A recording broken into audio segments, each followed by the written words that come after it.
apparently. Mason Plumlee is now a Spur, Joe. Yeah. Should we be excited or be like, eh? You're not throbbing over that signing, I can tell you that. I'm going to say something when the show starts that you're not going to believe, and I'm so mad because, we call you Joe Stradamus around here. Yeah. I was Mike Stradamus when it came to Plumlee. No, God. I was talking to some friends, and they're like, who do you think the Spurs are going to pick up? I was like, nobody exciting, man. Might be like a Mason, like a Mason Plumlee kind of guy. Yeah. If they get Mason Plumlee. Gee. I kind of said it as a joke. Didn't think it was going to happen. But you know what we're going to celebrate too, Mike? What's going on? We're going to celebrate the anniversary of one of your favorite basketball flicks. Oh, which one? Blue Chips. Oh, man. It's been so long since I've seen that. I got to revisit it, man. Nick Nolte, was it Shaq? Penny.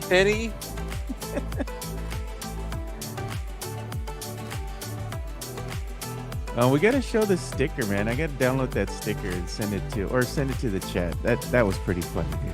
I didn't realize until I watched a few minutes of the show yesterday that the super chat has the sticker of me whenever someone makes a donation. Yeah.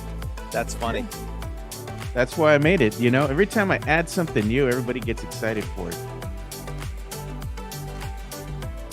So I'm gonna have to go ahead and send the sticker to myself. That way I can post it in here.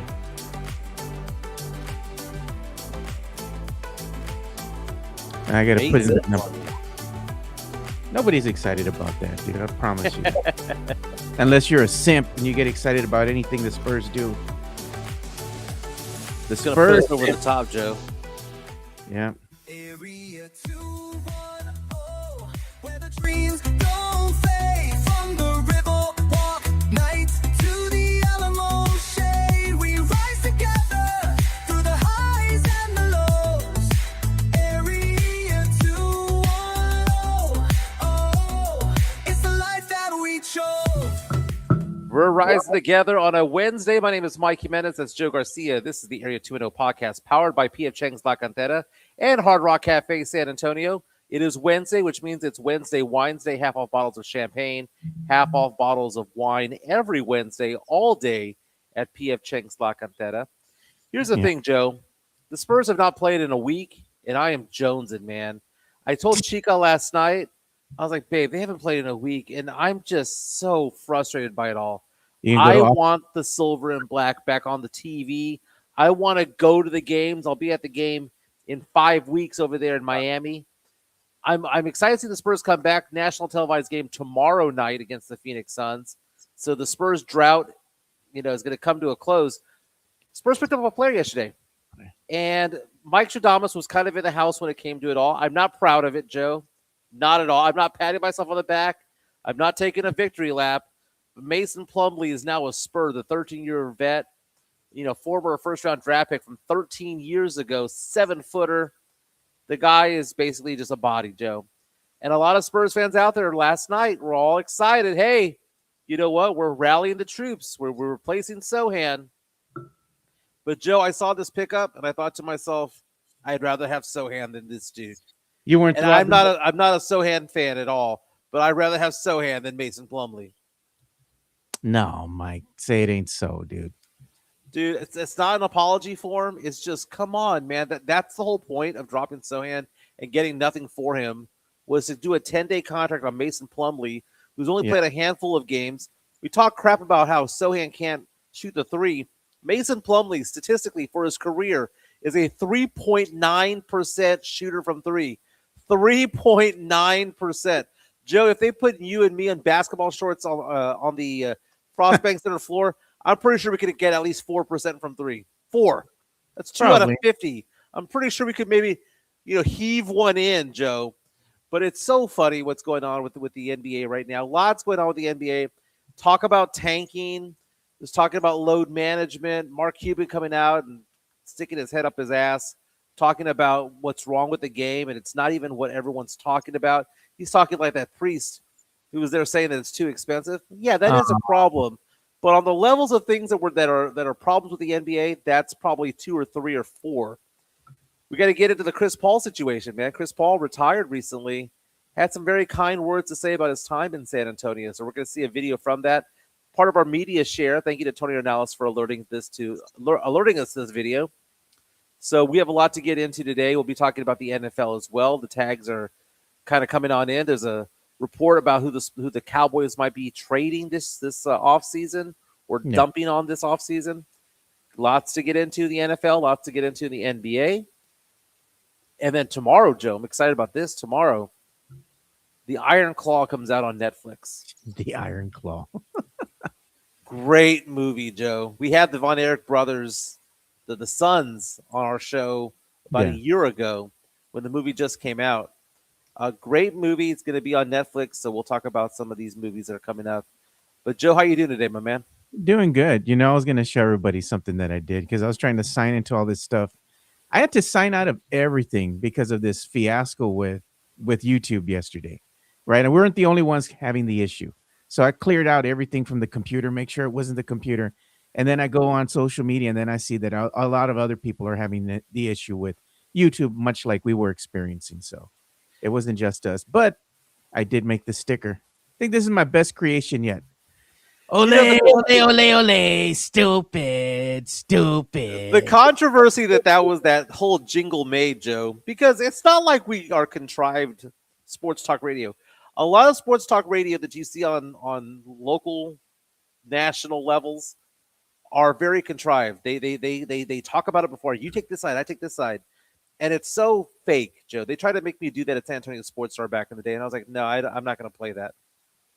But the thing about it is that ole, ole, ole, stupid, was just a bit that we had about the Jackals, right? And how I just wasn't a fan of the Jackals early on. Yeah. And, the whole controversy involving, Jeff Garcia from Locked On Spurs and Ken's 5 and everyone piling on us when it came to it all. And it was so funny because at the time, we got a little bit upset about it all.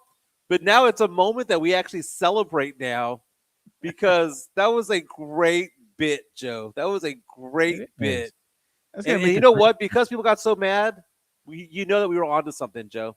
Oh, yeah. I'm going to wear this shot over there at the Spurs game one time for the Jackals. Maybe I'll sit next to him.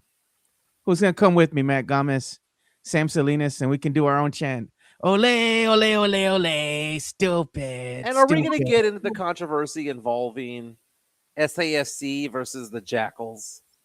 Man, you know what's dumb is that the Jackals sold their soul to the freaking devil, man. They go out into Austin. They have a soccer team right in their own backyard, right? San Antonio FC, and my friends are in the chat right now. The Jackals have done absolutely nothing, right? With SAFC, nothing. And then they go out there and they start singing the praises of Austin FC. They're a damn traitor-ass team. We don't like them here for a number of reasons. The Jackals go over there, they're rubbing elbows with them, and then they go on social media to put, we're learning how to be a super, chanting group or whatever, supporters group from somebody that's real. No mames, wait. I'm trying to follow along with all this. So correct me if I'm wrong, so that if I'm connecting the dots correctly. San Antonio and Austin are rival cities, and San Antonio and Austin at one point we're going to bid for an MLS franchise. They lied. It didn't happen. It went to Austin as opposed to San Antonio, or somewhere in the middle. And Austin has its own team, right? A major league team, a major franchise. Yeah. San Antonio has essentially a AAA franchise. To put it in baseball terms, it's like high-end minor league in San Antonio FC, right? Which is, by the way, if I'm not mistaken, owned by Spurs Sports and Entertainment, right? I know, but Austin FC is not. SAFC is. No, I'm talking about SAFC. Yeah. So the Spurs are playing in Austin tomorrow. So they've got the 2 games this week in Austin, technically considered to be home games. So the Spurs roll out the red carpet because they're trying to get that Austin love, that Austin money. They're playing 2 games at the Moody Center every year. And it's one of those things where you look at the state of Texas, people in the DFW, they cheer for the Mavericks. The Houston area, they cheer for the Rockets. The San Antonio, South Texas, you go to Corpus, you see nothing but Spurs signs. You go to Laredo, same thing. South Texas belongs to San Antonio. But then you had Austin, which is a big city about the size of San Antonio. that doesn't have any loyalty anywhere. So San Antonio the Spurs are making overtures towards the 512, trying to get them to Yeah. become Spurs fans. So if we go play over there and you cultivate that and all that stuff, and then Michael Dell's from there, and some of the Spurs ownership is from the Austin area. That being said, I find the infighting between the Jackals and those who support SAFC to be hysterical. I find it to be funny. I understand why SAFC fans are upset at the Jackals because the Jackals are chanting for or spending more time with Austin's Rubbing elbows with the soccer traitors. team. They But betrayed part of their me, own city. but part of me is thinking it's different, Joe, because Austin has a professional franchise, whereas San Antonio has a minor league franchise. And their team sucks. Their team I know sucks. they lost to SAFC at one point, right? They Yeah. had a friendly or whatever they call that. So I don't know the dynamics behind it all. I'm just saying that I understand both points of view. No. But for the Jackals to not go out and embrace SAFC when they're literally the same company in Spurs Sports and Entertainment is wrong. Yeah. Well, you know what? I understand that is wrong. I get that point of it all. But let me ask this question: can the fences be mended? No, Can, not can, anymore. can a bridge No. be made? No, not after they go and rub elbows with the traitors over there. They sold themselves out. They showed who they really are. They showed their bellies, just like you went over there and you rolled over and showed your belly to the Jackals. They showed who they really are. We don't want them no more. Now, Matt Thomas is in the chat saying USL is professional soccer. Well, guess what? The San Antonio Missions are also professional baseball players as well. I mean, Yeah. they're professional, but it's minor league. Now, San Antonio Missions play Double A baseball, whereas USL is basically Triple A baseball. I mean, it's Triple A soccer. If you want to try to make the comparisons between the two, they can play toe to toe with Austin FC and have beaten them, but they have actually beaten them before. So I understand all that, but one is a real major league franchise, the other one is not. Doesn't matter. They're in your own backyard. You're not going to show them no love. You're not going to support them. They're owned by the San Antonio Spurs organization. You act like they don't exist. That's doing semantics on here, saying USL is not minor league. Okay, well, would the players rather play for the USL or MLS? If given a choice, where would they rather play? Where would they make more money? Who is playing in bigger cities? Who's playing in bigger arenas? Of course, it's the MLS. So yeah, it's professional. It's just not the highest level professional in the United States. Although when I was in Jamaica a couple of years ago with Chica, there was some guy who flagged me down and was like, "Hey man, I follow San Antonio FC, man. They just won that title," and he was all excited about it. I was like, "Man, we're getting some love in Jamaica." So Yeah. There's something to be said about that. Yeah, I ain't never gonna go and hang out with the Jackals, take a picture with them, and no, they might as well have Spurs Jesus out there. Spurs Judas, go burn them in their trance too. Go ahead. Very nice. Let's talk about the Spurs. Spurs picked up a player. I know they call it insurance and whatnot. I get that. But at the end of the day, I'm looking at talent. And you know I've been very critical for the last 4 years on Jeremy Sohan. And he's gone. Right? Spurs dropped him last week. He got picked up by the New York Knicks. He also got dropped by his girlfriend, Maya Mills, but it's a different story for a different day. That supposedly, Mike, supposedly. Allegedly. Can you lower your volume just a tad? Sure, I think man. you're overmodulated. I get a lot of background noise from you. All right, how about that, man? That's a little better. Okay. So here's the thing. Was it really worth it to get rid of Jeremy Sohan to pick up Mason Plumlee? He's a 7-footer, so you can't teach height. A 13-year vet, been around the block. It's a guy that, just like Sohan, can't shoot from outside 3 feet. Is this just basically protection for Luke Cornett? I mean, is that what this is? Because now we're a team that has Bismack Biyombo and Mason Plumlee on the same team. What the heck's going on here? Because if you're saying that we already have a Sohan and Carter Bryant, a better Sohan, why are we duplicating Bismack Biyombo? Why are we duplicating? I will promise you this: Mason Plumlee will never sniff the court. Yeah, He will never sniff the court. This is the best the Spurs could do after the trade deadline. I mean, Cam Thomas was available.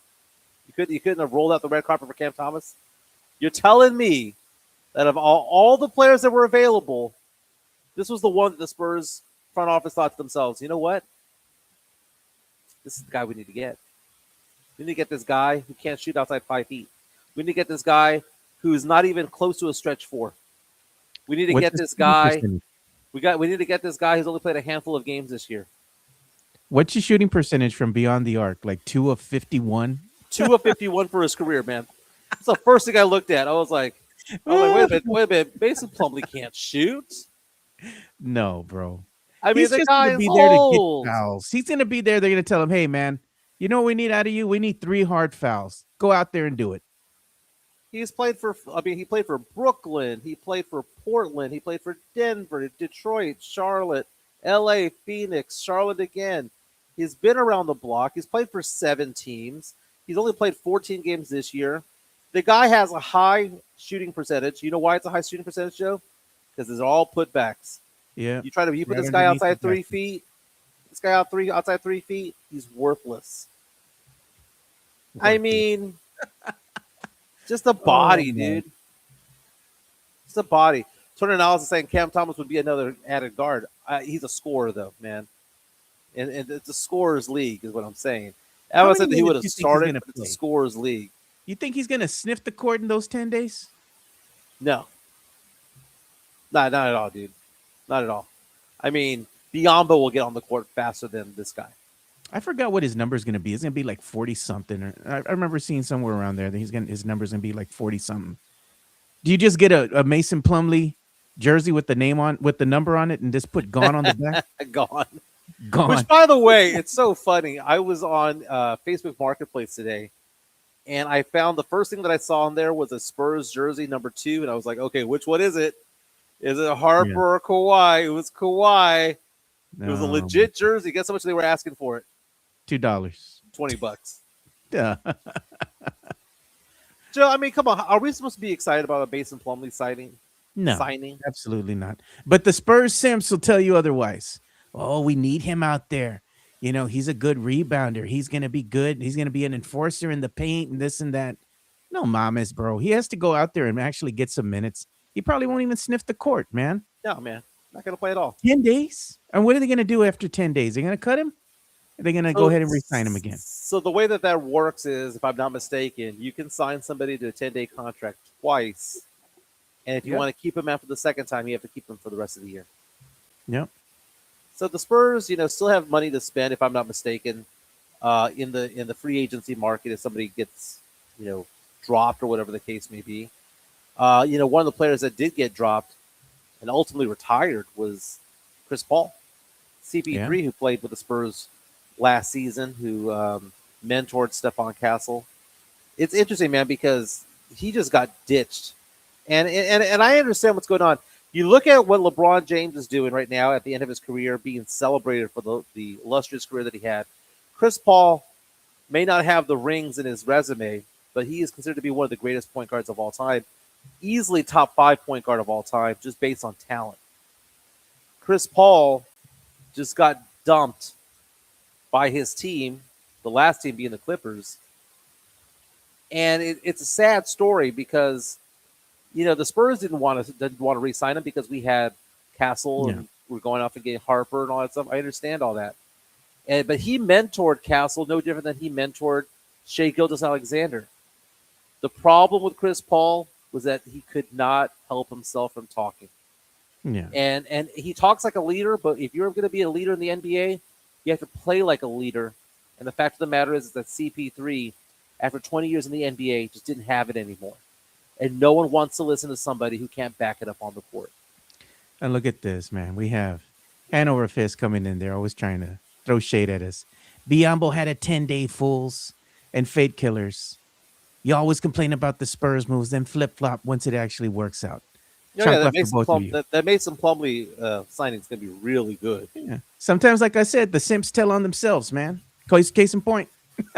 Yeah. So let's see what Chris Paul just recently retired, right? So he retired about a week ago or so. Finally called it quits because the Clippers basically said, "We're not going to play you. Don't even bother showing up. Give us your key card." And no other team took him. So he has effectively retired, not because he wants to retire, but because no one wants to play him. It's a sad end. It's one of the saddest ends to an NBA career of all time. What's funny is that Chris Paul is looking back at his 20 plus year career and thinking back about the good times and the bad times. And it's funny how he looks back at his time with San Antonio because it just shows how much he was respected here. But Joe, you have some video that you wanted to show. Yeah. We'll go ahead and play the video. This is coming from. I saw it on Coast to Coast Brazil from the NBA, and it says, basically they had an interview with Chris Paul, and this is courtesy of Mr. Buck NBA, right? It's a little excerpt here of the actual interview, You and can it go full just goes screen. on talking about his career, and then he goes on to say some nice things about the San Antonio Spurs, and I think he even said that he had mentioned that they had given him a plaque to Yeah. commemorate his season with them, which is a nice gesture. So we'll play the video. And this is everybody that I assist. Crazy, ain't it? This is dope. The Spurs gave this to me last year. I ain't lying, I ain't lying. That's floor general on Hall of Fame. Like, you're the definition of floor general. You know, right? It's so dope because the Spurs gave me this last year, right? They was the best organization I played for. They this go in order of who I gave the most assists to. In order? In order. Blake Griffin, David West, J.J. Redick, DeAndre Jordan, Paige Stojakovic, DeAndre Ayton, Devin Booker. And this is everybody that That's amazing. That's that's pretty amazing cool. because I remember when the Spurs gave that to him, and when he ultimately retired, the Spurs kind of brought out that video how Mitch Johnson presented that to him, and this is a guy who played for not only the Clippers and the Spurs, but the Golden State Yeah. Warriors, the Phoenix Suns, Oklahoma City Thunder. He played for the Houston Rockets and the Clippers and the New Orleans Hornets, and he'd been around the block in the NBA, and for him to come back and say this was the greatest Yeah. organization that he'd ever played for says a lot. It speaks volumes. And it makes me wonder, Joe. I know that you make fun of the whole once a Spur, always a Spur mantra, right? Yeah. But wouldn't you like to see Chris Paul back in San Antonio, not as a player, but maybe as an assistant coach? Yeah, that'd be cool. I mean, I think he has a lot of knowledge to impart. That'd be good to see him with the organization. But who knows what's in store for him? He could also be called upon to be an assistant coach with another organization, that he feels he can impart that knowledge on. Because it looks like even when he was with the Clippers, he had gone on an interview and he was talking about he had pulled one of the younger Clipper players over to the Yeah. side, kind of was talking with them. And then the organization came out, right, and told him, hey, we don't want you giving advice to any of the players. So that was like there were signs there that they didn't really care for Chris Paul's leadership style, and that he was ousted. He was forced out of LA, and there was a lot of things going on there. But you see that he already has that coaching mentality, right? He wants to go ahead and coach up these younger players, and that's great, man. I think he likes to make people better. He can see potential in them, and he wants to bring the best out of them. Case in point, what did Stephon Castle say about Chris Paul when he was here during his rookie season? He said he made his rookie season easier because he was out there always giving him knowledge, teaching him up, coaching him, teaching him things, out there on the court, and it made his rookie season a lot easier. And some of those teachings he still, implements in his game today. Yeah. The fact that he wanted to play still, though, shows to me that he still wants to be part of that NBA life, that NBA lifestyle. Mikey Mendez or Caps rather 210 is on our chat saying, I'm sure he can do media too, and I'm sure he can as well. Good. But there's certain players out there that when you retire, you can see them going towards coaching, going towards the media, or going towards just straight up retirement, right? Just straight up, I don't want to do it anymore. Like when Tim Duncan was assistant coach for that one season, Yeah. he didn't want to be there, man. He No. wants to live life with Vanessa and his kids and just live off and ride out into the sunset and just enjoy life, enjoy his He vehicles, was there enjoy as his a garage. favor to Coach Pop. Coach That's Pop. exactly, actually. and you could tell. Yeah. You could tell just the body language of like, yeah, I'm doing this as a favor. We're in a rebuild. They need me right now. All that stuff, right? But you see players that are like, like Chauncey Billups before he got in trouble, and Jason Kidd. You look at some of these players, you think to yourself, they would be a great coach, because they coached on not only on the court but on the bench as well. When they were on the later years of their career, I look Yeah. at CP3. That guy can be a coach, and he needs to be part of the family tree. And I want the Spurs to go get Chris Paul. I want him. Yeah. That would be a wonderful addition to the Spurs coaching staff to have him mentor. He's already mentored Stephon Castle. You saw how much he improved. Give Yeah. him 1 year with Dylan Harper. Give him 2 years with Dylan Harper, and that would be remarkable. That would be remarkable. Give not only Castle and Fox that time with CP3, do it for De'Aaron Fox. Yeah. Because De'Aaron Fox, Aaron. two-time All-Star De'Aaron Fox, maybe just maybe you can say, hey, this is how you lengthen your career. This is how you kind of how you fade out of your prime at some point and still Yeah. become effective. I want CP3 bad on this team. I want him bad. Like that would be Yeah. the sign that I want to see. You want him bad. That sounds weird, but either way, I mean, will he want to come here to San Antonio? Probably not, Mike. I mean, where's his family at? They're over in LA. He kind of wanted to be closer to home. That's why he went to play with the Clippers. I don't think he'd want to be here in San Antonio unless his family moved, but they already have an established life, Well, over there the in LA. Clippers and Lakers aren't going to sign him as assistant coach. No, but I'm just saying, like, his family's over there. He'd probably want to sign somewhere closer to home versus San Antonio. So if he were to sign with an organization, it would be something that would be closer there, maybe Sacramento, something else. So I'm just saying, in all honesty, I think if he did sign with the club, he would have to actually talk with his family because he's been away from them for quite some time. He wants them to be close to him, right? Right. So I think if he decides to take a coaching job, his family would have to be uprooted, or he'd have to get a job closer to home. The NBA is a part-time job when it's all Yeah. said and done. It's kind of like a teaching gig in a sense. Teaching gigs are full-time jobs, but coaching gigs as well. There's time off that they can have out there, Yeah, right? And it's not like they can't go see him. It's part of it's in their blood, Joe. yeah, It's just who they are to still be around that whole team, to be around that whole competitive thing. yeah, And we saw with Chauncey Billups, we saw with Jason Kidd, we saw with Steve Nash that they had that competitive drive to want to teach and want to coach. I think CP3 would be amazing as an assistant coach. Could he become a head coach one day? Well, most definitely, man. Why wouldn't he be able to do that? Magic Johnson though a failed one, was a head coach at some point. yeah, I like seeing that pathway for the point guard. If Tony Parker wasn't so popular in France and didn't No. have so much going on, he'd be a great head coach as well. But Yeah. Tony Parker lives that celebrity life, man. Look at Hanover Fist is still mad because I called them simps. It's all good, baby. We're just playing with you, man. We're having fun with you. We could go back and forth. I like going back and forth with the chat. It's fun. We interact with you guys. We like having fun with y'all. Yeah. Don't take offense to it. We're just playing. We just playing. Mm-hmm. Hanover Fist says, MJ, the coaches are putting in more hours than the players, grinding film, holding practice, etc. Of course they are. Of course they are. But you know what? They knew what they were signing up for, man. Look at high school football Yeah. coaches, man.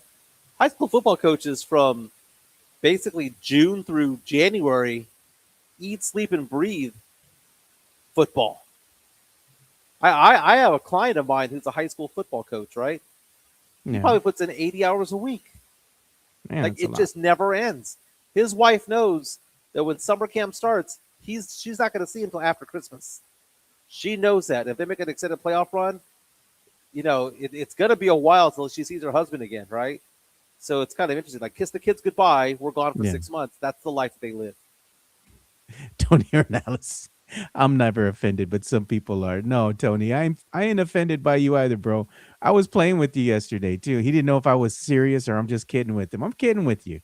I was saying because they had that raw news alert that I had put Tony in and you showing the issues that they had with YouTube. We're just playing with you, man. Very nice, Joe. Very nice. Hey, was reading this comment from Mark Cuban earlier today, and I thought it was kind of strange because they were asking him questions about tanking. And right now, we have a very, very strong NBA draft. No. AJ DeBonsta is going to be there. Kingston Fleming's from San Antonio. A lot of solid players out there, and the belief that there could be 8 to 10 All-Stars in this upcoming draft. The potential for that. And that even those that are going to be picked numbers 11 through 20 are tasty. The ones picked 11 through 20 would normally go in the top 5 or 6 in any other draft. So Yeah. it's a strong draft. So what do you have going on right now, Joe? You got 10 teams that are tanking. And Mark Cuban was Quite a asked bit. this question about it all, saying, hey, what are your thoughts on these teams tanking? Is this the worst thing going on in the NBA? And he went off and pivoted to something else. He was saying, no, what it is the affordability of going to the games. People can't go to the games. So I'm going to ask you this, Joe. There's 3 topics here about what's ailing the game. Yeah. Keep in mind, we're coming off a very successful All-Star break weekend. And we're excited as Spurs fans that the Spurs are 38-16 and the 2 seed in the West. Yeah. But is the biggest problem of it all the tanking? Is it the load management that players are having? Remember, Oklahoma City came to San Antonio, benched their 4 best players for rest, not because they were injured? Or Yeah. is it the fact that it's unaffordable for a lot of people to go to the games and a lot of people are being priced out? Which of the 3 do you think is the worst thing? Or is it gambling? I think it's all 3, actually. What's happened? Have you seen what's going on with the gambling with FanDuel? Yeah. For some reason, their stock tanked like 50%, Mike. That's quite a bit. Right. You know, is FanDuel, or not FanDuel, DraftKings in danger? Because I think they're somehow affiliated with the FanDuel network, which was like mainstream sports, all that kind of stuff. And they're in dire straits right now. They're having a hard time. So gambling definitely takes away from the game, right? Because you have the onset of players, shaving points, shaving the over, or shaving the under, their own stats, stuff like that. It takes away from the game because it's not. And let's just be honest, you're saying the purity of the game. Well, that kind of goes away a little bit at the professional level, right? You're getting paid to go out there and play, but you're still out there performing at a high level. But gambling takes away from it because you never know, are these players really having an off night, Mike? Or are they Right. just tanking their stat line because they have to hit certain stats so people can make money? Because let's be honest, when they go to Vegas and all this, there's a lot of things that happen, not just there, but in a lot of other places, right? When it comes to gambling. The second thing with the load management aspect of things, how does that affect the game? You're going to take your kid for his, birthday out to go see a game. Hey, Dad, I want to go see Wemby or whatever. Spurs are coming into town. It's the second night of a back-to-back, Mike. Right. You spend all this money to get those nice lower level seats for you and your boy. You're looking forward to the night. Then the injury report comes out, and all of a sudden, all these starters are out. What happened with the Spurs and Memphis? They had everybody out, right? And that kind of takes away from the game as well because the fans want to see these marquee matchups. And when your best players aren't available because of load management, again, it affects a lot of things. It affects the bottom line. It affects the way that the fans perceive the game. It's like, oh, we don't know if we want to buy tickets or not because we have to wait till the injury report comes out. Who's going to play? Or it's a second night of a back-to-back. If you follow, But again, I mean, it shouldn't come to that. If you're healthy, you should play, right? You shouldn't just be taking days off because, oh, you're tired. I mean, it's an 82-game season. These things happen. Now, let me And then ask you the tanking aspect of it, too, and I'll give you a quick opinion about that. You have to be able to throw your name in the hat, right, Mike?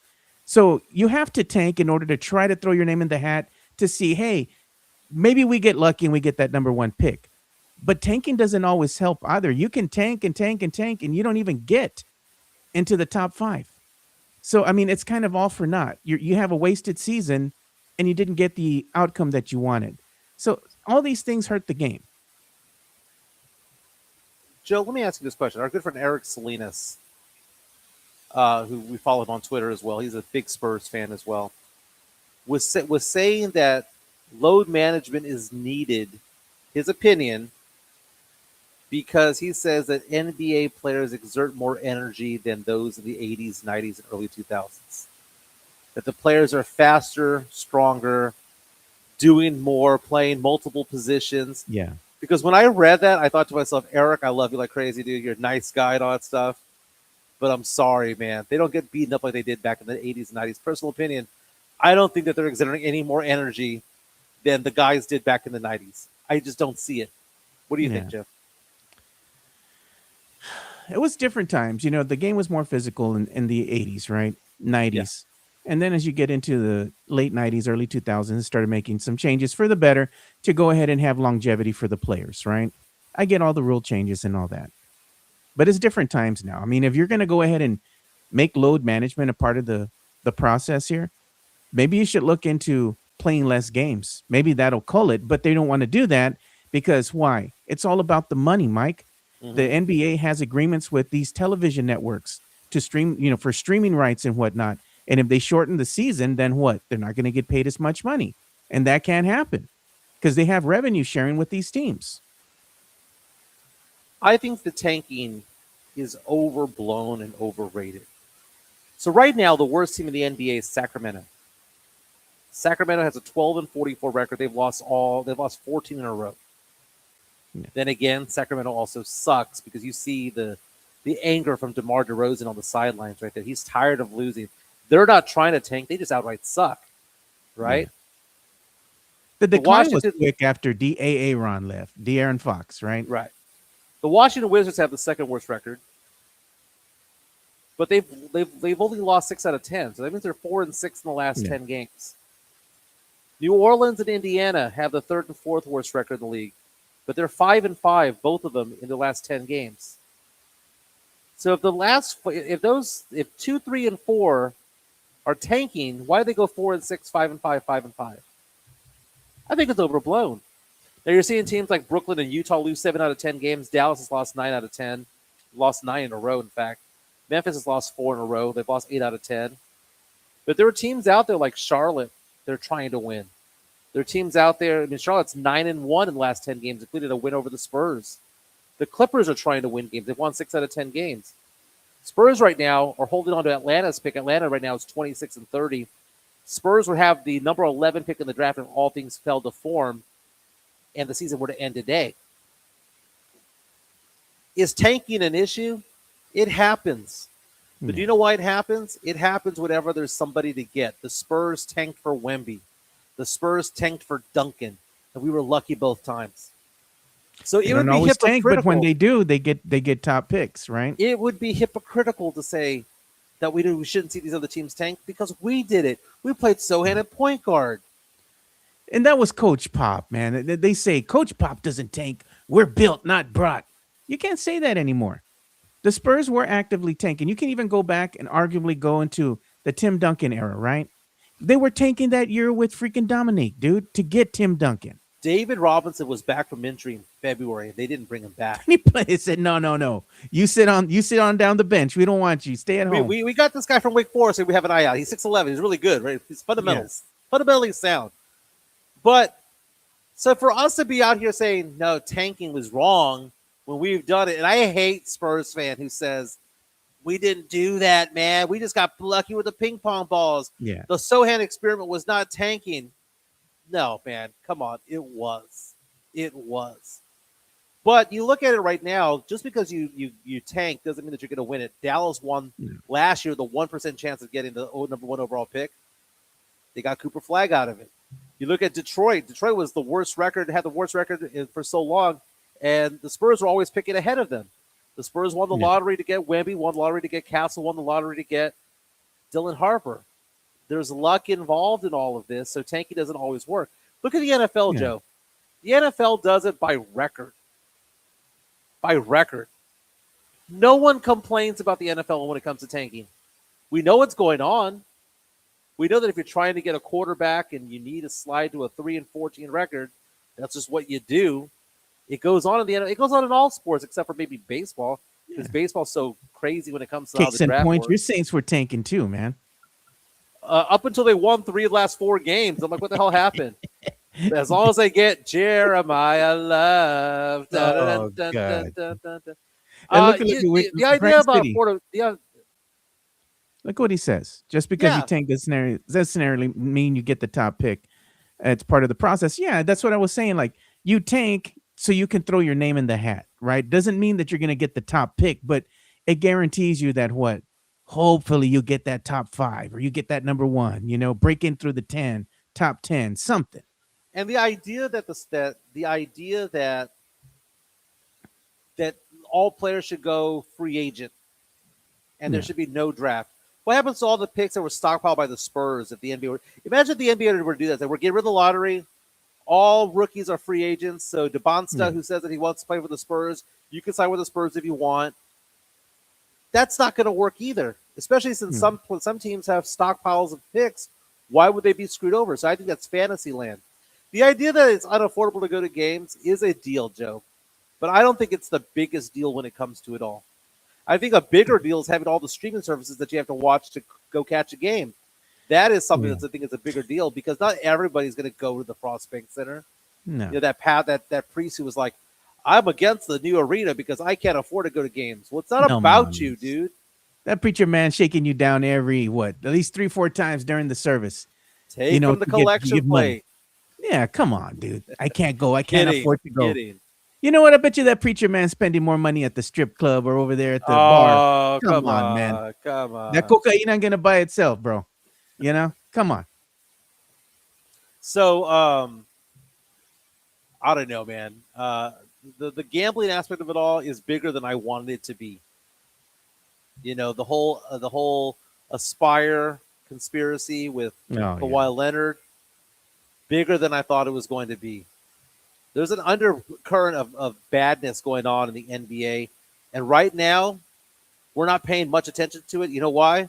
Because the Spurs are 38-16, and that's all that matters to Spurs fans right now. Nowadays, just to go ahead and watch your team, right? You're gonna watch San Antonio Spurs. You have to have a little bit of money now, because it's more than just, I'm gonna watch the, FanDuel. I'm gonna subscribe for the season. $20 you pay every month. Yeah.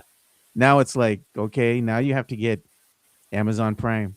Now you have to have the Peacock Network. Now you have to have ESPN. 4 streaming services to watch these games, right? Most of the games.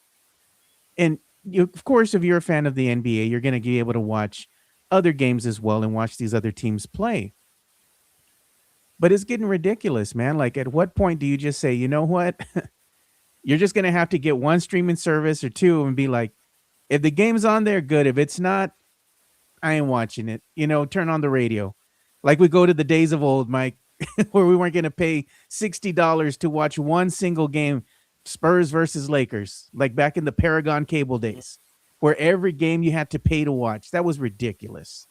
Like it's coming to the point where you're going to have to choose which services do you want, and then you're going to have to go immediately to turn on the radio and sit down, and just listen to the game. I mean, that's what it's coming to. I am just indifferent about it all. And that is the blessing that I have right now, where it's like, it's not going to make or break me financially to pick up Amazon or pick up FanDuel. So the poor's can't afford it, Mike. Say with your chest out. No. What I'm saying is that it doesn't affect me, so it doesn't I don't feel the pain. And I'm not trying to be I'm not being a dick or anything. I'm not trying to be a dick. What I'm trying to say is that I'm sure it's a problem for a lot of people. It's a problem for the poor's. Come on, Mike. Well, it's like going to the games, dude. Going to the games. I remember my dad would buy the $5 tickets to the Hemisphere Arena, dude. We'd go out there and make a family family night out of it all. You can't take a family of 4 to a Spurs game on a middle class budget. You can't be a teacher making $55,000 a year and take your kids, a family of 4, to a Spurs game, have hot dogs and all that, and afford it. You just can't. You can't. The NBA and the NFL has priced out probably about 3/4 of the country. And you know what? Didn't Adam Silver, the commissioner of the NBA, come out and say, just watch the highlights. Just watch it on TV. Watch the highlights. What a dick move for him to say that. But so I'm just saying that maybe I'm just numb to the situation because it doesn't affect me. Yeah. That's not me trying to say that I'm this that, or the other. It's just it doesn't affect me. See, Mike. No, it don't. I mean, honestly, it doesn't bother me either, right? Like, I mean, we do okay, right? We do okay. So we have our streaming services and everything. I pay for all this stuff here at the house. And it's all auto pay. I don't even miss it, right, from the check Right. or what have you. But not everybody's like that. Like people that are on a fixed income, that are sports fans and all that. I mean, you have to make decisions at the end of the day. Do you want a streaming service or you rather put gas in your car so you can go to work and make more money, Mike? Like that's what it comes down to. It's not always cut and dry. Yeah, on our chat powered by PF Chang's La Cantera, Grind City says, imagine going to get a job at the Frost Bank Center just to go to the games for free. There are people who Yeah. do that to go to concerts, right? They want to go see Taylor Swift in concert, so they get a job at the arena so that they can listen to the show while they're serving sodas. Yeah. Chris Orozco says, make more money. That's what I'm talking about. Make more money. We also had an incoming super chat we got to address, and it was way back when, dude. I almost forgot about it. We have the chat's always hot and heavy, right? We always get a whole bunch of comments coming in, which we love. But damn, dude, it's hard to weed through everything and then stay on track with some of these with the super chats. I know. I think we had a super chat somewhere. I think I lost it, dude. I have to look for it. So we can move on. I didn't see one. It would have highlighted my screen. But lots of funny comments in here. Let's see. Mikey Menace says Mike is ballin'. JHNSB says Mike says that doesn't affect my tax bracket. Not what I'm saying, Oz. That's what I'm saying, man. I'm just saying. Perhaps I make $400K a year. Is that good in SA? The answer is yes. The answer is yes. You might be able to live in a nice neighborhood with that money. Yeah. Might be Mike's neighbor with that money. Wherever the hell I'm going to live, man. I don't have no idea where I'm going to live 2-3 months from now, man. No idea. Hanover Fist. MJ Gateside is sitting at level 200 all of a sudden. Mike's like, I'll sit in 200, but it has to be in the first 5 rows or I ain't doing it. That is factual, Joe. If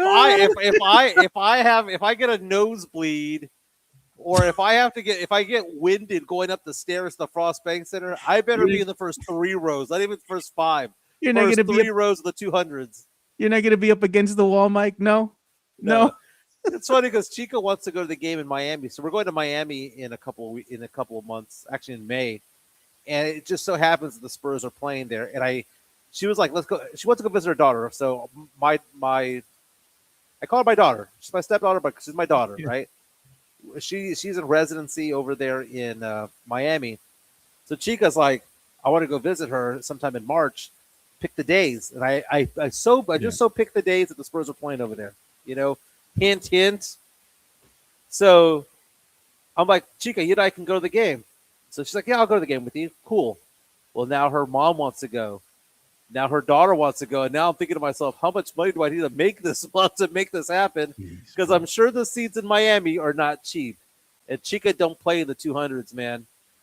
What did she say, Mike? What's that? She tells me all the time. I tell Michael that I'm not sitting with the peasants. She got that saying from me. I'm like, yes, yes. They can get you good seats. And she wants to go to restaurants that what? Have a good wine selection. Because I take her to restaurants in town that have bad wine selections. God. But guess who has a good wine selection? Our good I'm friends. Gonna tell the story again, dude.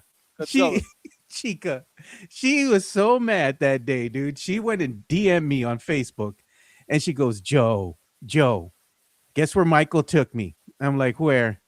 She goes, he took me to this Italian restaurant in town. She goes, and I asked for the wine list, and they said they have Pepsi.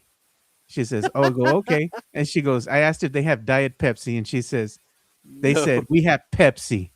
And I was like, no. Get your shine box. I'm like, Mike, what are you doing, dude? She says they didn't even have a wine list. She was like, I'm out. Yeah, she hates San Antonio restaurants, man. She's like, Oh man. like we have all these people who go, "Hey, you want to go get something good to eat?" And they start naming these hole in the wall taquerias. She doesn't want Yeah. that. She wants that every once in a while, right? She Every says once in a she hates. while, Saturday morning, she wants She to go don't to a want nice restaurant. LPs. She She don't want goes, LPs, Mike.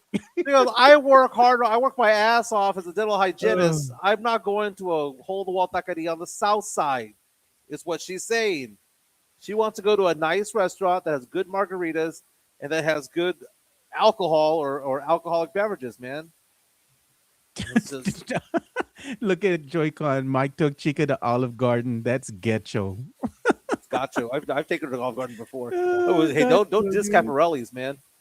Hey, Caparelli's used to come in clutch back in the day, dude. They were And what really about good. Shama? Is that Shama Gaucha? Shama Uh, Gaucha. Shama yeah. Gaucha, whatever. No, she ain't about a Brazilian. Because again, she's a classy broad. And classy broads, you know what they don't do?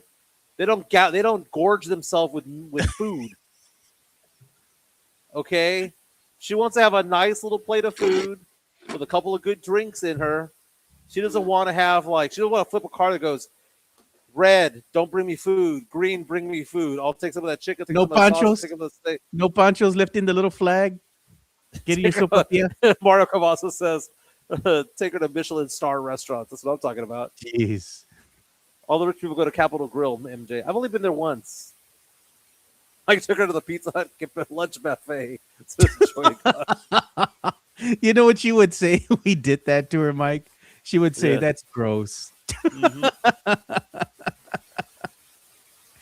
I'm Oh, sorry, God. but she's a country girl, dude. She's a country girl. Country girls aren't going to play in the taqueria. Though I did take her to Tacos Martinez at one time, and she enjoyed it. But if I were to take her like several times, she would not No. enjoy it. It was an Yeah. experience, but she doesn't want to go out there and have bad food. She doesn't want to. She doesn't want to have a place where there's flies, where they're not wearing hairnets. She doesn't want to even see the. She doesn't want to see the people cooking. Okay, she just doesn't. Oh, bro, come No one on. hairnets. Just doesn't want it. Bless them. That's great. But no, she doesn't want that. She wants to go have a nice, fine dining experience with a good waiter or a good waitress with good alcohol. Not that difficult. Where are And we San going to go eat, Antonio Mike? doesn't have a lot of that, man. I hate to say, and when everybody in San Antonio goes, just take her to the Pearl. God, there's La got to be more Perla. than just the Pearl in San Antonio, man. Imagine if the Pearl didn't exist. It'd be nothing to go. Nothing to go. No, bro. Nothing's They gonna have be nice. they have some places. You just got to know where to go, man. I don't know. I was seeing So, this story about like the best restaurants in San Antonio, and they named as number one. Oh my God, what was it? It was a Mexican restaurant that's been around for like 100 years. La Fonda oh, yeah, La Fonda. That's on on Main. Fredericksburg, isn't it? No, oh, this one on Main. Okay. I think that's what they named as number one. And I was like, we sure about this? It's good, but are we sure about this? But she would have liked that place though. Rocky's Taco House. No mames, bro. If it's a building, Joe, that serves Mexican food and pastel in color, Pastel. I'm sure it's decent food inside. No. Does not man. want to go there, Joe. Mike, where Does we not going want to to go when, go. What's that? when I go visit you and Chica, right, in Houston, because I plan on going to visit you all, right? Yeah. Where are we going to go eat, Mike? In the Woodlands? Where are we going? No, I go to Lake Conroe, man. Where are we going there? What's the place? What's the move? Lake Conroe has a really good hibachi restaurant over there. So it's half Japanese, half Chinese. My sister enjoyed it there. There's a place called Mackenzie's in Conroe, in downtown Conroe, that is basically it's a very good barbecue place, but it's really nice. It's very rustic Yeah. type of place. That's pretty good. There's a Mexican restaurant in the Woodlands that we like going to a lot, and then there's we like this one Greek restaurant in the Woodlands where they have like the dancers, like the belly dancers, go between the Yeah. tables, and they put on shows every hour, and they encourage the crowd, the restaurant goers to get up and dance with them and all that stuff. That's pretty cool. Yeah. I was gonna say, speaking of nice restaurants, do you see this that happened here? They have another updated Spurs mural because, of course, you can't have too many at Rudy Seafood, right? So they put out another one, and this one they gave Keldon an updated look, the Yeah. bald head, to go with the his current choice of fashion, right, for his haircut. Doesn't look like him at all. Mike, be nice, Mike. Tell me how you really feel about that one.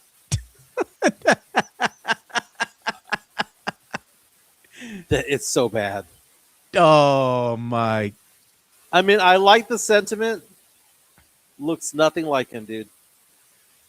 I mean, What does it it's look it's not like? as bad as the what's that one soccer player that had the bust where it didn't look anything like his Oh, face? that was Chris Paul, the bus that they had for him over there in front of the Miami Heat arena. That Yeah. didn't look like him. No, I mean, it doesn't look like him. It just looks. There's probably 10 other players that it looks more like, man. It's crying. He says, "Who is that, Ron Harper?" Put the photo back up, Joe. Jeez, bro. Oh my, here we go. Somebody mentioned a player. Who was a player that played for the Spurs named West? Delonte, not Delonte. Not, What's not his name? Delonte West. To say that it looked like him instead, I thought it was kind of funny. It doesn't look like Keldon. No, it doesn't at all. I'm not saying that it's bad, but like if Keldon Johnson looked at it, he wouldn't go, "Hey, that's me." The only thing that signifies that it's him is the 3. It doesn't look like him, Joe. You know what? I gotta get Chica's opinion about this one. I'm gonna take David get West. People are talking about David David West. West. Okay. Do an image search of David West in Oh Spurs jersey. God. Someone mentioned that, and I thought that was funny because I thought the same thing, but I couldn't picture the name. Let's look up David West real fast. Hold on. Joy Con saying Spurs legend, David West. Jesus, bro. Let's see. Let's Let's see. see. Let's see. Let me go ahead and show it on screen. But what I was saying is, what if I want to send a picture of Rudy Seafood to Chica, right? Yeah. And I'm going to tell her, if me and Mike took you there look at to eat, look what at would you do? look at David West. Oh, It God. is David West. Mario Cavazza says I thought it was Suge Knight. David Suge Knight, bro. No mames. West. Spurs legend David West. That's funny. What were you Suge gonna show Knight. Chica on the menu? I was gonna show her the picture of the building, right? Rudy Seafood, because it's littered with a whole bunch of Spurs murals all over the place. And I was gonna tell her, if me and Mike surprised you and we said we're gonna take you somewhere for lunch, right? Yeah. And we didn't tell her where it was, and we pulled up in the parking lot, and she saw this restaurant with Spurs murals littered all over it. She'd be like, "No." No. I bet she'd be like, "No, this No. ain't this ain't the spot, man." Not gonna happen, dude. I feel like say come up and I'll say more Lou Bega than David West, to be honest. Mambo another 5. A little bit of Monica in my life, a little bit of Jessica by my side. A little bit of Oh, Rita's what I man. need. Why do I know these lyrics? A little You bit of probably heard this Sandra song in the everywhere. sun. That was Never back when you were karaoke getting roofied, Mike. Remember that? Man, Joe. Your roofie days? Why you gotta bring up the time I got roofied? Your roofie days.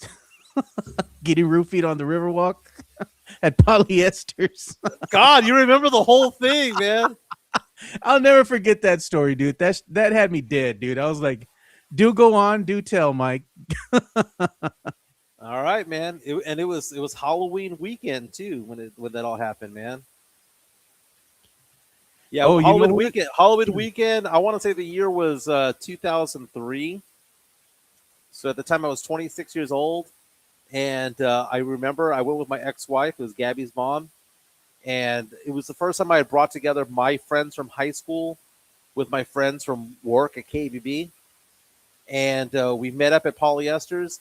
Dude, I was walking up the stairs onto the third floor at Polyesters, where the entrance was, because you had to go up the stairs, the Yeah. river walk all the way up to the top to get in.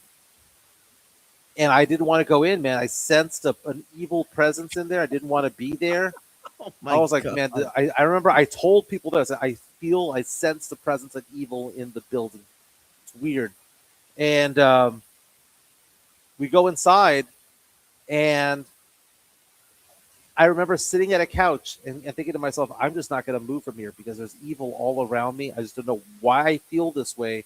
I just do.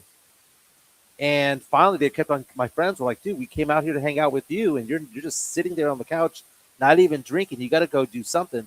So I got up, got myself a couple of drinks, a drink for me, drink for somebody else, and before you knew it, I was being carried out of the building.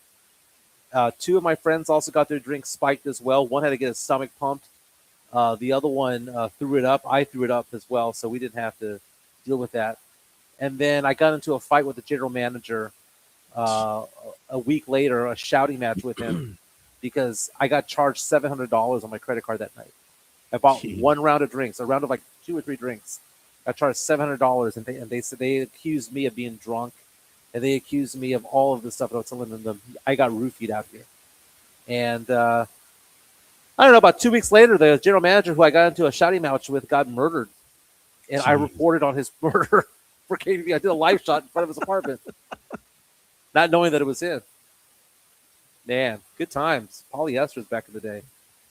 Back in the day, there, man. All those. Alex Noriega says I think I was there with Jimenez, the cricket, that night. The cricket. That's forget what they call you. That's your nickname. Cricket lurker. That's funny. That's funny. It's funny when I hang out with them. They tell me all the nicknames for Miguelito. Did you know what we're gonna get into, Mike? We're gonna have some fun right now. Yeah.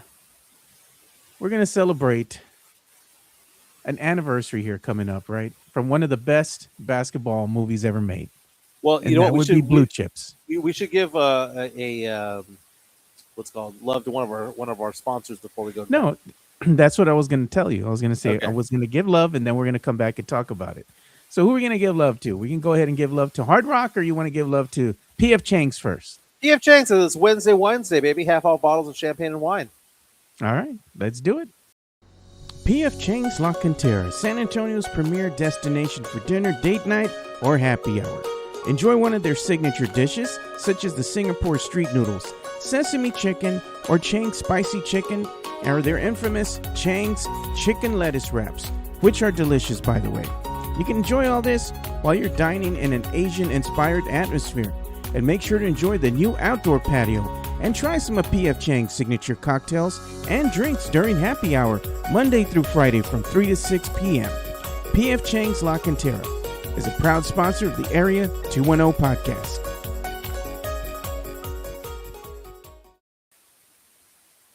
Very nice. Again, craft cocktails, $8.99 cocktail special going on right now for various types of martinis. You have Long Island iced tea, the Jade Margarita, the Mule, fantastic drink selection they have over there. And today, all day, every day, it is half off bottles of champagne and wine. If you eat there, if you dine in, and you can take the food out as well because you can order P.F. Chang's La Cantera from Uber Eats, from Postmates, from DoorDash, all of that stuff. And if you're in the area, you can always take it to go. They also have pickup parking spots in front of the restaurant as well, so you can go in and out. Don't have to worry about all the parking mess at La Cantera to go enjoy your Asian cuisine, Jeff. Yep, and I was going to try to get to something that I had shared on my Twitter feed, or X feed, should I say, a while back. I wanted to kind of showcase some of the food and the drinks that I had the privy of enjoying last Friday with my boy LG. So this was some of the fairings that we participated in. Of course, we enjoyed the new old fashioned that they had out there. This one is dangerous, like I said, Mike, because you can't really taste the alcohol in here, and it is in there. And it'll sneak up on you. Very good. Very good. The pepper fillet was on point. I really enjoyed that. And look, we had the prawns, the fried rice. The ribs were quite good as well. All this, Sean was just bringing stuff to the table. This is just a small sampling of what we had. He also gave us like butter cake, and we had other food that we had to bring home actually because it was so much we couldn't finish it all. So I brought some home for my sons, and they ate it. But either way, man, PF Chang's La Cantera location, go out there and try it out. And if you go out there, ask for Sean Quintero, tell him that the Area 210 sent you. So we have on here before we get into some pop culture.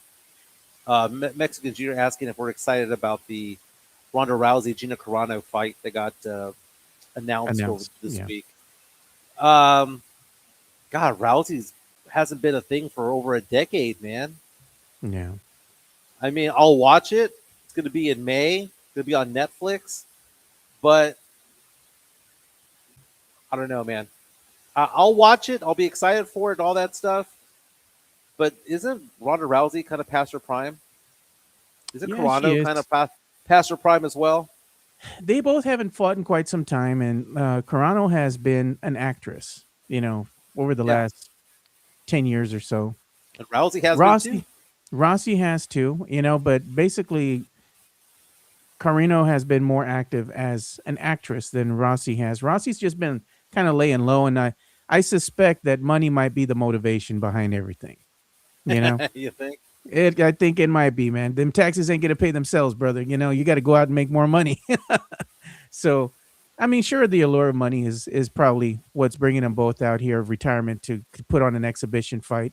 And it's going to be on Netflix. So Netflix is trying to get into the fray and promote their version of MMA, their version of UFC that they're going to be, let's say, broadcasting on Netflix now. Because Netflix is actually getting into the sports game Yeah. with boxing, and then they showcase like some of the football games now, wrestling, and now UFC. So, or MMA fighting, should I say? So they're coming around, dude. But you know what? That means that you're going to pay more for your That's subscription, Mike. true.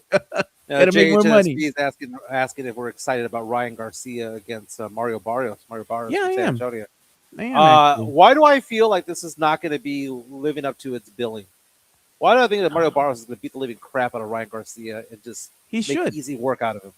He should. He should beat the living crap out of Ryan Garcia. Ryan Garcia, like me and Rick He's a have gone on fraud. to say, A fraud.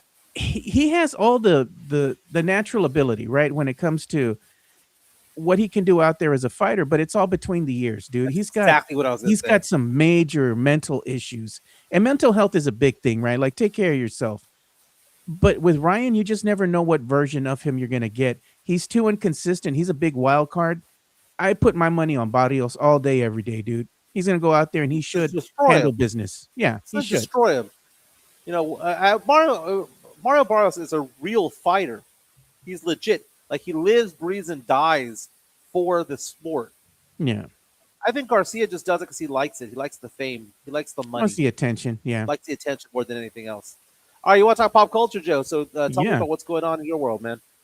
Let's go ahead and give some love here. And this is gonna be to Mike's favorite basketball movie, Blue Chips, with Nick Nolte, Shaq, and Penny. So this was way back when 32 years ago, Mike, today, Wow. Blue Chips was released. How long has it been since you've seen the movie? God, man, at Alex Noriega's house back in the '90s, man, was probably the last time I saw it. Blue Chips did not get love, man. It's one of those movies that's good because we liked it. We grew up in that time frame. We grew up in the early '90s, mid '90s, and it was just more fun to watch, man. Because it came out in 1994. I was 16 years old when that movie came out, right? And I'm sure we watched it at the theater and all that stuff. Rotten Tomatoes, 29 reviews by critics. Only Oh, God. 41% liked it.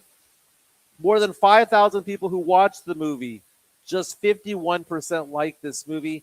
Is it one of those movies where it was good back in 1994 but sucks in 2026? Because it's been a while since I've seen it. I don't know, man. It's not bad, but I mean, come on. It's dated, it's dated, but it's all right, dude. I still enjoy watching it, once in a while. It's not like I'm gonna go avidly looking for it, but if it's on or happen, let me check it out, see some of it, and then probably change the channel. But I mean, look at Slim Down Shaq there, and this was a Slim Down precursor Shaq. because I think at this time, Shaq and Penny weren't really teammates at the time, Right. but then they became a thing, because they both played for the Magic. But yeah, I mean, it's one of those movies that if you watched it because you're a certain age, right? But in today's times, I don't think the young people are going to be out there looking to watch this film. They're going to be like, no, hard pass on that. You want to talk about nostalgic stuff, Joe? I just retweeted something right now. Do you know who Sean Stockman is? He's one of the singers from what's it called? He's one of the singers from Boys to Men, Yeah. and I want to say that that's Jimmy Jam that he's talking to there about music. I could be wrong. I think it's Jimmy Jam that he's talking to. I'll double check there. No. But I saw this TikTok earlier this week because Sean Stockman has a podcast where he brings in all these musicians from the '90s that you may have forgotten about. Like a couple weeks ago, he had Tony Rich from the Tony Rich Project. You know that he sang "Nobody Knows." He had Lisa from Lisa and the Cold Jam on. God. He has all these '90s singers come out and just talk about what it was like to be a musician back in the day. They had a conversation about the '90s music era, questioning whether it was the greatest era in music history. I want you to listen to the bands that they rattle off because I had never thought about it this way, Joe. But hear what they had to say. The era that you came into music happened to be one of the greatest eras of music. It was I agree. it was the most prolific, most productive, Most that lucrative. It was just that wasn't normal. It's like a child being born rich. He's just born. He don't know he's rich. You are born in an era of musical abundance. So you were musically rich, but you didn't know you were musically rich. You were born into it. Let's think about this one sec, and then I'm gonna ask the last question. This is what came out, right? This is what was happening. Yes. Boys to Men, Jodeci, Mariah Carey, Whitney Houston, Outkast, Wu-Tang, Nas, Jay-Z, Sade, Mary J. Blige. Mary J. Blige, TLC. TLC, Bill Biv DeVoe. Biggie, Tupac, Snoop Dogg, Dr. Dre. God damn. This all came out within a span of 10 But you got to go to the years. other genres. You had like Green Day and Red Yeah, Hot you have Chili Green Day, Peppers and That's right. Metallica, That's right. freaking Nirvana. Pearl Nirvana, Jam. Pearl Jam, Soundgarden, Soundgarden. Guns N' Roses. Guns N' This is all the Roses. same time period. This is all in that the 5 same years. Motley In that Crue. 5 years. This is all the same time period. and now people wonder why we can't leave that era. Right. And that's why, guys. It rained down on us, man, and we were so spoiled that we thought it should be this way for the rest of our lives. That's a good perspective. That is an amazing perspective Yeah. because That You know, is a so- good perspective. It's funny. That's L.A. Reid, by the way, not Yeah. Jimmy Jam. They have the same like what's it called. They wear the same type of hats. Yeah, yeah. But it's interesting. You know, you look at that era, and you go on to like the Billboard history charts to know that the Chili Peppers, Soundgarden, Pearl Jam, and the Smashing Pumpkins all released classic albums in the same month. Yeah. It's just ridiculous the amount of talent that was in the '90s. And I tell this to people like you look at Be Kind Rewind there in San Antonio, the nightclub Yeah. that's across the street from the Alamo. You go there, bunch of 20-year-olds, 21 to 27, 28-year-olds that are there. Chica and I will go there because we want to go dance or whatever. What are they playing, Joe? They're playing 90s. 90s music. Yeah. I went with Gabby to a club in LSU when she was a student over there, and also the night that she graduated over there. Went to a nightclub in Tigerland, which is like where all the clubs are there at Baton Rouge for the LSU students. Guess what music they were playing? 90s. Music. Every single one of them, 90s. Yeah. It was 90s pop. It was Biggie. It was Tupac. It was Dre. It was Snoop. And then they'd go off and they'd play Bill Biv DeVoe. They'd play, Blackstreet and Nex and all of these bands from the 90s. Even Poison. yeah, all of that stuff. And it's just so weird how like the love that the generations from right now that are 20-something year olds give for 90s music is the same love that the 90s kids grew up adoring 70s music. Yeah. Like You I know what's the respect thing? 70s music tremendously. You know what's the thing, Mike? When I turned on the Olympics about last week sometime, I think it was near the weekend, and they had the figure skaters out there, right, doing their thing. I think it was the couples, the pairs, the men and the women, and they had a 90s night, right? And everybody was all excited coming into the arena, sitting down, ready to see these ice skaters perform to what? all 90s theme music. So they were just playing banger after banger after banger, and the crowd was into it. Everybody was standing up, they were dancing, they were singing along, having a good time as these Olympians out there on the ice were performing to this 90s music. I was like, damn, like, made me realize, 90s music is a thing. People love it. It gets the crowd going. It gets them happy. They know the lyrics. They sing to it. It's something that you can have a good time. It doesn't matter what generation you are. You just enjoy it. Yeah, I feel that way about 70s music because and you go into a lot of Sorry, man. the Eagles, the Who, Yeah. I mean this Zeppelin, it's all great, man. All of it's amazing. Going into even the pop and the disco of the 70s, it was so eclectic. To me, 80s music was just for the most part hot garbage.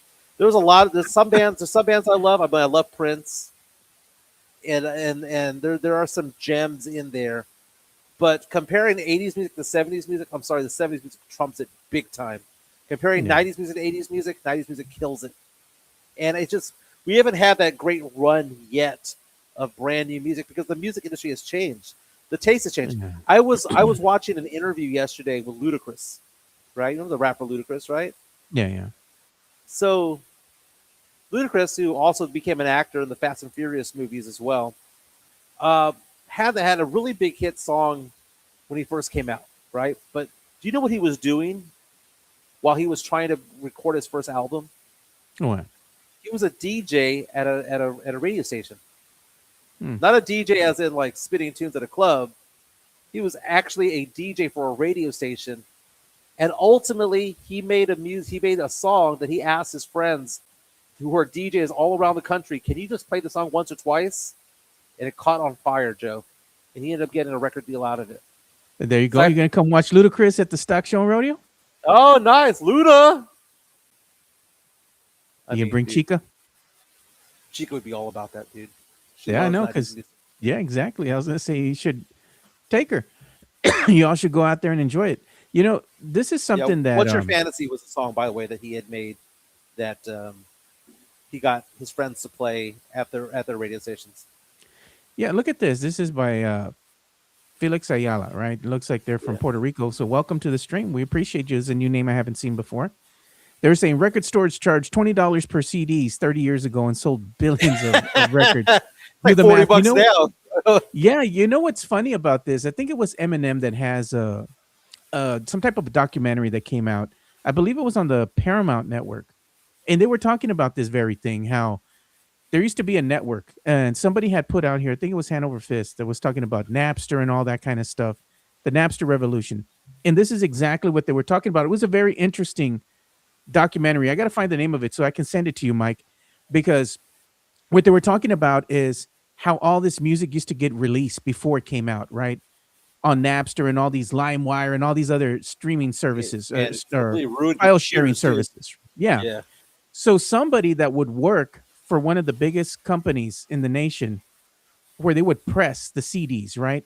So they had a janitor or something like that, a cleaning person that would go in there and actually steal the record. They're still the CD, right?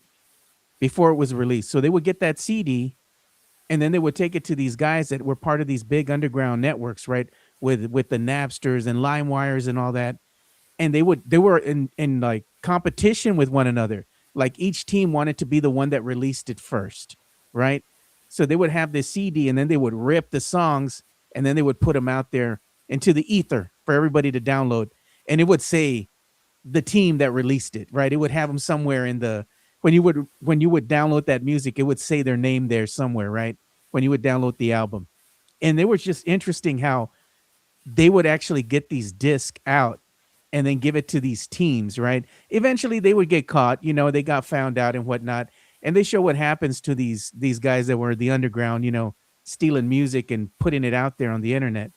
But it was nonetheless, it was a very interesting documentary of how all this was a thing back then, It was fun times, man. Matt Gomez coming out saying LimeWire was an STD for your CPU. It was, dude. Like you would download music and you were downloading viruses left and right, dude. Man, it was bad, dude. It was bad. I was telling Francesca the other day about CD exchange in San Antonio. Oh God, She was yeah, I like, remember she that. grew up in Austin, right? So she's like, we didn't have a CD exchange. What was that? I was telling her, oh, well, you go to the store, and they were all used CDs. It was kind of like Mm-hmm. CDs that you sold to them that you didn't want to listen to anymore, and they would resell them, and you could take them to a booth. Not even a booth. They just had like these CD players there with headphones, like the one I'm Headphones. wearing right now. And you'd go out there and just listen to the music, and you decide at that point, do you want to buy the CD? And That was kind of gross, Mike, because you know they didn't clean those headphones, man. oh man, things will never be the same again, man. No. Things will never be the same. I see these comments on like Twitter where people are asking the question, younger people, is it really true that people who are in their 40s and 50s that you could just like go outside and your parents would never worry about you and they just come home but when before the lights turn on or yeah, dude, no one cared, man. Dude, I would get home from school on Friday, wouldn't come back home till Sunday because I'd be hanging out with Alex and Lewis and Joey and all of them, Yeah. Sean. You know what, Mike? We need to give some love to hard rock because we're talking about all this music. So this is a good hard rock segment. Yeah. So here we go. Let's give them some love. The Hard Rock Cafe, San Antonio, is Riverwalk dining at its best. With great scenic views along with its amazing collection of rock memorabilia, there is something for everyone. Enjoy happy hour weekdays from 3 p.m. to 6 p.m. with $8 and $10 appetizers, $5 domestic drafts, and $6 craft import drafts at the bar only. Try some of the Hard Rock Cafe's legendary steak burgers, or my personal favorite, such as the grilled salmon or baby back ribs. Make sure to visit the third level and enjoy the DJ as you take in the city skyline. The Hard Rock Cafe is a proud sponsor of the Area 210 podcast. Not only is Hard Rock a proud sponsor, but they're also going to be the host of our party, which is going to take place not this Friday, or not this Saturday, rather, but the following Saturday, February 28th at 6 p.m. Come join us for the 500th episode party. Joe and I will be hosting. We'll have several special guests out there. Lots of giveaways. Tons of giveaways, Joe. And chances are you'll be able to drink a couple of drinks for free over there because we have sponsors who are pitching in on the tab and whatnot. So come join us. We're going to hang out over there. I've been giving crap about dress code. I'll stand down, Joe. You want to wear your Spurs jersey? Bring the Spurs jersey. You want to wear the Cowboys jersey or the Texans jersey? Looking at you, James Pledger. Bring that out there. That's fine. We'll have a fun time there at the Alamo Dome. I'll be at the Alamo Dome earlier in the day. Going to make my way over to the Hard Rock Cafe afterwards. Joe, I'm looking at the temperature, Joe, and I know it's a week and a half away. Yeah. But the projected temperature in San Antonio that day, steamy 80. High of 89. Ooh wee, dude. Fall spring. Fall spring. Fall spring. High of 89. Wow. You know that's fall spring because we're still due for like one freeze, right? That's going to be coming up here in like a week or so. It's going to get cold all of a sudden. Last freeze of the season.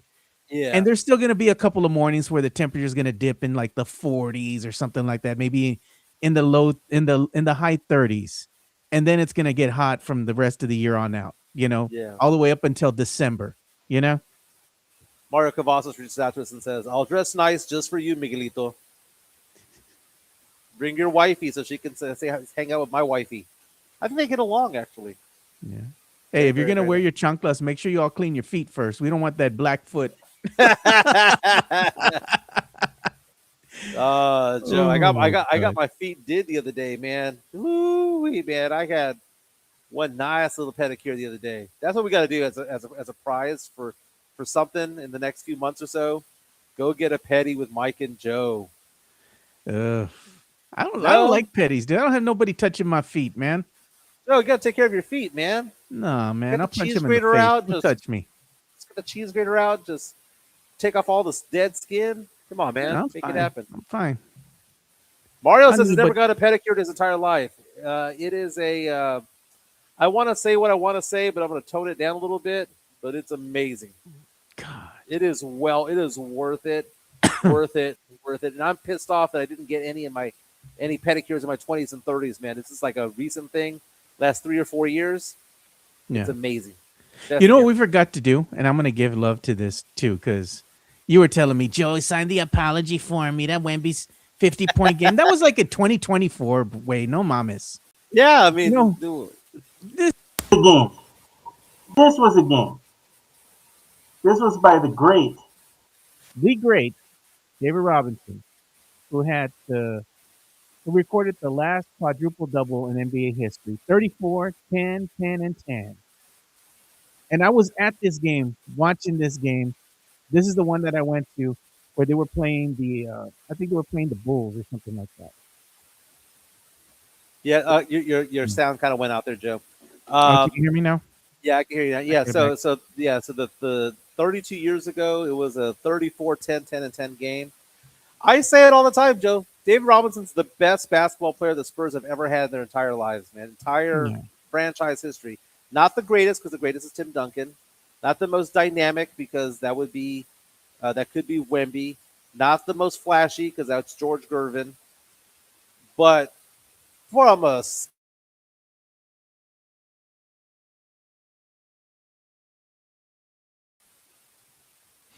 David Felix Ayala Robinson, says, man. D-Rob was straight up a problem. David Look at Robinson in any generation would be a stud. That was prime David. I was there at that game where they were playing the Bulls, man, at Hemisphere. It was a magical time, man. He was so quick, man, and and he was a shell of himself by the time they were winning chips. But he's one of the few players that we talked about Chris Paul earlier being fired, if you will, just let go, being told don't come back. David Robinson left as a champion. The last image we have of David Robinson on a basketball court is him holding up an NBA trophy. Holding this kid, hoisting up that trophy, dude, like a champ. And Tim's next to him holding up the Finals MVP trophy. I mean, and what a good man, what a great man David Robinson is. David Robinson, I remember getting an autograph from David Robinson one time for my cousins. My cousin had just gotten married, and I went up to David Robinson. He was at KSAT. I was working at KSAT at the time. He was in the studio, and I said, "Hey, can you sign this for my cousin? It's he just got married." And he wrote down a scripture underneath his name, underneath the signature, that was about marriage. And my cousin I gave it to my cousin. I framed it for him, and he looks at it, and he still has it. He still has it in his house. Very cool. You know what else we need to give love to? I know we don't do that enough here, but we are. Let's give some love to the UTSA baseball team. They're 4-0 for the first time in 13 years, Mike. They were one game away from making the World Series. They were the World Series last year, man. One game away, man. One College game away. World Series. But something to be proud of, man. They're here. They're local. They're puro. They need a new field, Mike, because if they're gonna get a nationally televised game, if they go far into the playoffs, they ain't gonna be showing that at that little field out there, dude. That ain't it, man. That ain't it. ESPN out there. Look at this beautiful.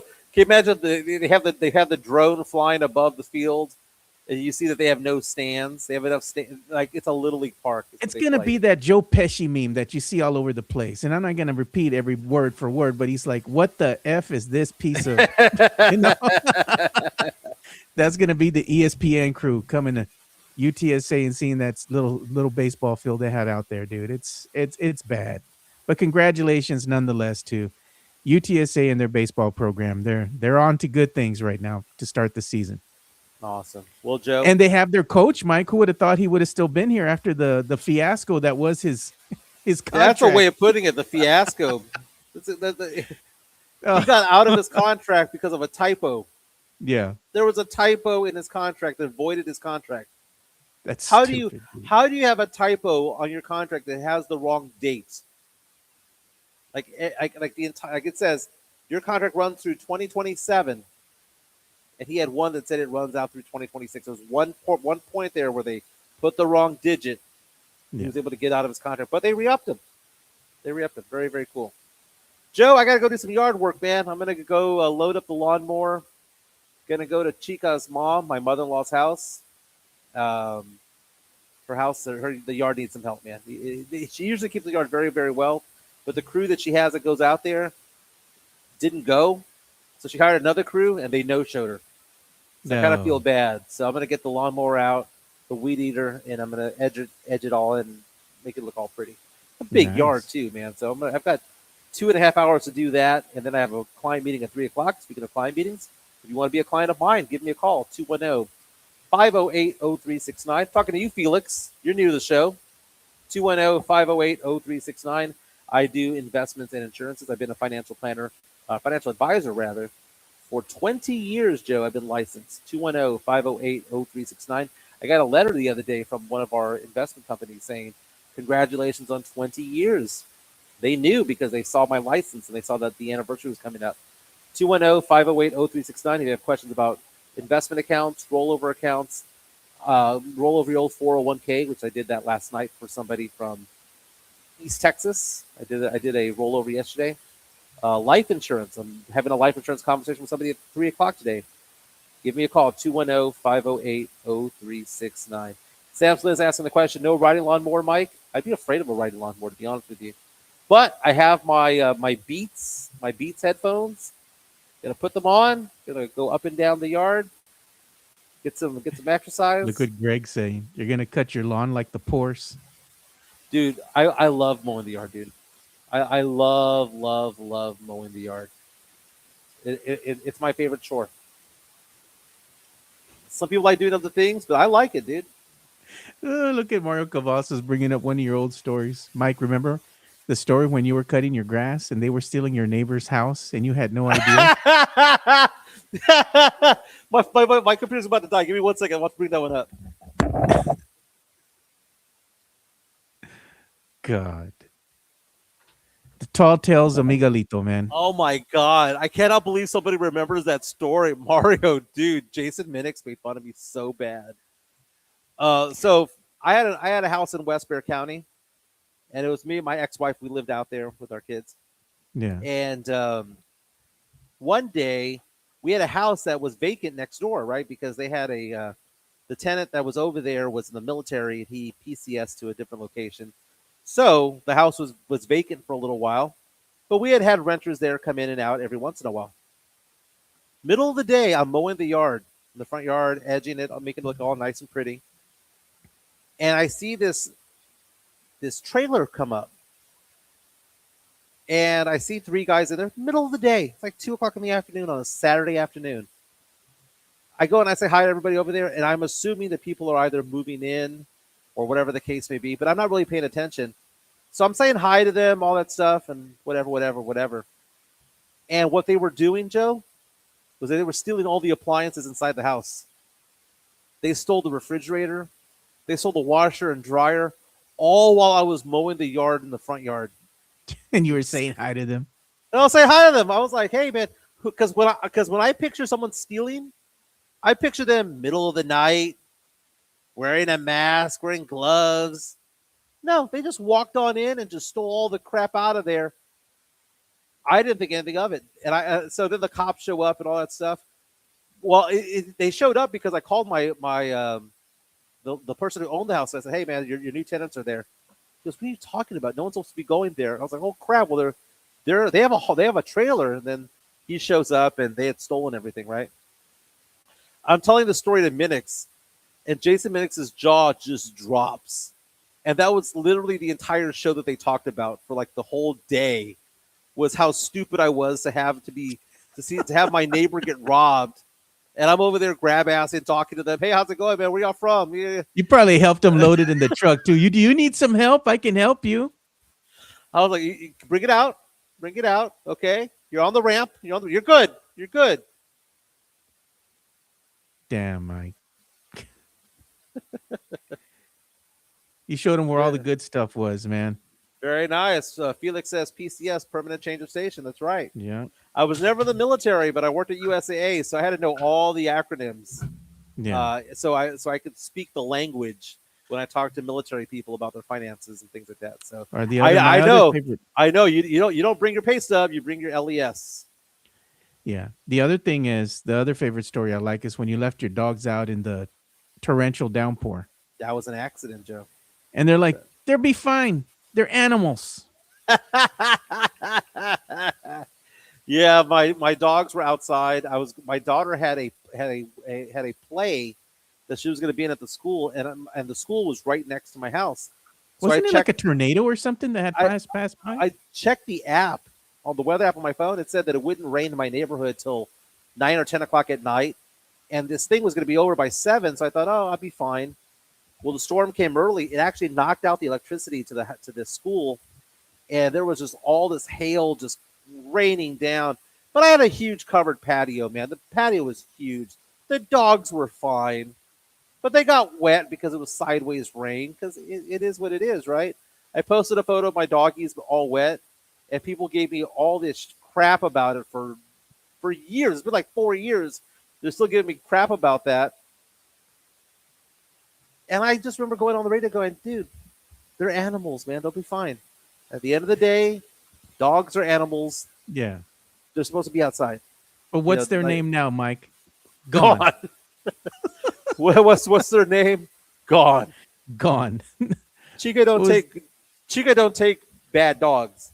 Now it's funny. Our dogs that we have here, we have Allie, that we adopted from the Humane Society about 4 or 5 months ago, and we have Toby. Toby is a fat French bulldog, and Allie, dude, the way that she trains them, man, she doesn't like them when they look at her when she's eating.